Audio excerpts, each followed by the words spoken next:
வணங்கண்ணே, காய்கறி வாங்கலாம்னு வந்தேன். எப்படி இருக்கீங்க? நல்லா இருக்கேன் தம்பி. உங்க கடையில விக்கிற காய்கறி மட்டும் எங்கதான் விளையுதுன்னே தெரியலண்ணே. சாப்பிட்டு 3 வேளையும் பாத்ரூம்லயே இருப்பா பாத்துக்கோங்களேன். தம்பி இல்ல அவ்வளவு ருசி அதிகமா சாப்பிட்டுருவோம்னா அதனால.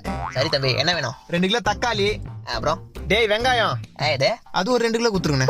அப்புறம் என்ன வேணும்? கத்திரிக்காய் 1 கிலோ, உருளைக்கிழங்கு 1 கிலோ, அப்புறம் மனிதாபிமான ஈவரகம் இருந்தா கொஞ்சம் கொத்தமல்லி, கொஞ்சம் கருவேப்பிலை, கொஞ்சம் இஞ்சி. இந்தாங்க 150 ரூபாய். பேலன்ஸ் சில்லறையா கொடுங்க, நான் போய் மளிகை சாமான் வாங்கணும்.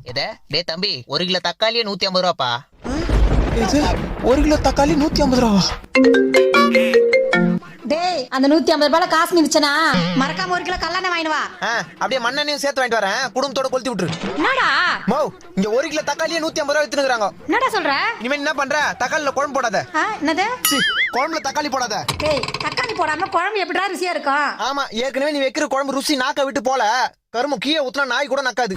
நம்ம போன வெயிட் பண்ணிக்கிறேன். நீ தக்காளி தவிர மீதெல்லாம் போடணும்.